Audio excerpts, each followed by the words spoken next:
نحمدہ ونصلی علی رسولہ الکریم اما بعد فاعوذ باللہ من الشیطان الرجیم بسم اللہ الرحمن الرحیم۔ آئیے ہم اور آپ سب سے پہلے آقا نامدار جناب محمد رسول اللہ صلی اللہ تعالی وسلم کی بارگاہ میں ایک مرتبہ درود شریف پڑھ لیتے ہیں۔ اللہم صلی علی سیدنا و شفینا و حبیبنا و قریبنا و مولانا محمد و بارک صلی اللہ علیہ صلاۃ و سلام علیک یا رسول اللہ صلی اللہ تعالی علیہ وسلم۔ پیارے آقا کے غلاموں، اللہ کے محبوب بندوں، آج ہم جو واقعہ بیان کرنے والے ہیں وہ اللہ کے پیارے نبی صلی اللہ تعالی علیہ وسلم کے پہلے نکاح کا ہے۔ اللہ کے پیارے نبی صلی اللہ تعالی علیہ وسلم نے جو پہلا نکاح فرمایا وہ حضرت بی بی خدیجہ رضی اللہ تعالی عنہا سے کیا۔ حضرت بی بی خدیجہ رضی اللہ تعالی عنہا مال و دولت کے ساتھ ساتھ انتہائی شریف اور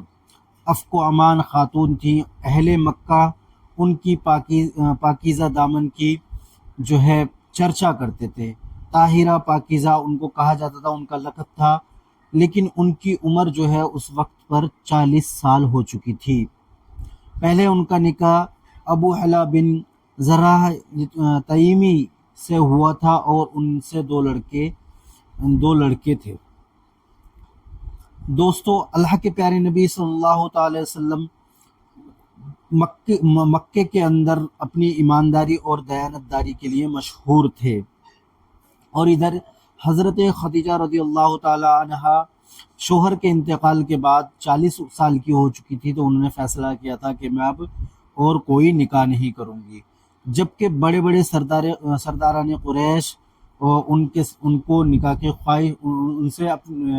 خواہش ظاہر کر چکے تھے، ان کے لیے نکاح کا پیغام بھیج چکے تھے، لیکن انہوں نے سب پیغاموں کو ٹھکرا دیا اور حضور اقدس پیغمبر رسول صلی اللہ علیہ وسلم کے اخلاق و آداب کو دیکھ کر، آپ کی حیرت انگیز حالت کو سن کر، یہاں تک کہ آپ کی ایمانداری دیانتداری کو دیکھ کر، جبکہ آپ فیصلہ کر چکی تھی کہ میں اب دوبارہ نکاح نہیں کروں گی، لیکن آپ نے خود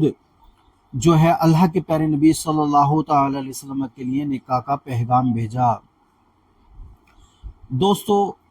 یوں تو اللہ کے پیارے نبی صلی اللہ تعالی وسلم نے اور بھی نکاح فرمایا، لیکن سب سے پہلا نکاح جو فرمایا وہ حضرت خدیجہ رضی اللہ تعالی عنہا سے فرمایا،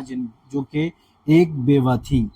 اور اسلام بھی ہمیں اس چیز کا درس دیتا ہے۔ ہم نکاح کے لیے جو ہے بیوہ عورتوں سے بھی کر سکتے ہیں، کیونکہ یہ سنت رسول ہے، اور اللہ کے پیارے نبی صلی اللہ تعالی علیہ وسلم نے جو پہلا نکاح فرمایا وہ ایک بیوہ خاتون ام المومنین بی بی خدیجہ رضی اللہ تعالی عنہا سے نکاح فرمایا۔ دوستو، جب اللہ کے پیارے نبی صلی اللہ تعالی علیہ وسلم کو نکاح کا پیغام حضرت خدیجہ رضی اللہ تعالی عنہا کی طرف سے ملا، تو آپ نے اس کا تذکرہ اپنے چچا جو ان کی پرورش کرتے تھے ان سے اس کا چرچا کیا، اور انہوں نے خوشی خوشی اس کی اجازت دی، اور اللہ کے پیارے نبی صلی اللہ تعالی علیہ وسلم کا جو نکاح ہے وہ ان کے چچا نے ہی پڑھایا۔ اس وقت پر جو ہے نکاح جو ہوتے تھے، نکاح میں خاندان کی توصیف و تعریف کی جاتی تھی، اور جو اس وقت پر خدا جن کو خدا مانتے تھے اس کا بھی تذکرہ ہوتا تھا، لیکن اس میں جو خطبہ ہوا اللہ کے پیارے نبی صلی اللہ تعالی وسلم کے جو چچا ہیں ابو طالب، انہوں نے اپنے خاندان اور اللہ کے پیارے نبی صلی اللہ تعالی وسلم کی توصیف و تعریف کیا، اور دوسری طرف حضرت خدیجہ رضی اللہ تعالیٰ عنہ کے بھائی نے بھی ایک خطبہ پڑھا، اور اس میں اپنے خاندان اور حضرت خدیجہ رضی اللہ تعالیٰ عنہ کی پاکیزگی کا ذکر کیا۔ اس طریقے سے یہ نکاح مکمل ہوا اور دعا ہوئی۔ اس کے بعد سے اللہ کے پیارے نبی صلی اللہ تعالی علیہ وسلم کی پوری زندگی جو ہے، جب تک حضرت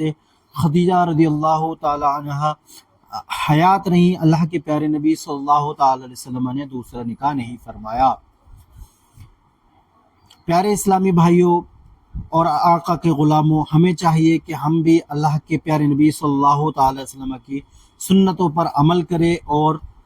اپنی زندگی میں سنت رسول صلی اللہ تعالی وسلم لے کر آئیں، اور اپنی زندگی کو روشن کریں۔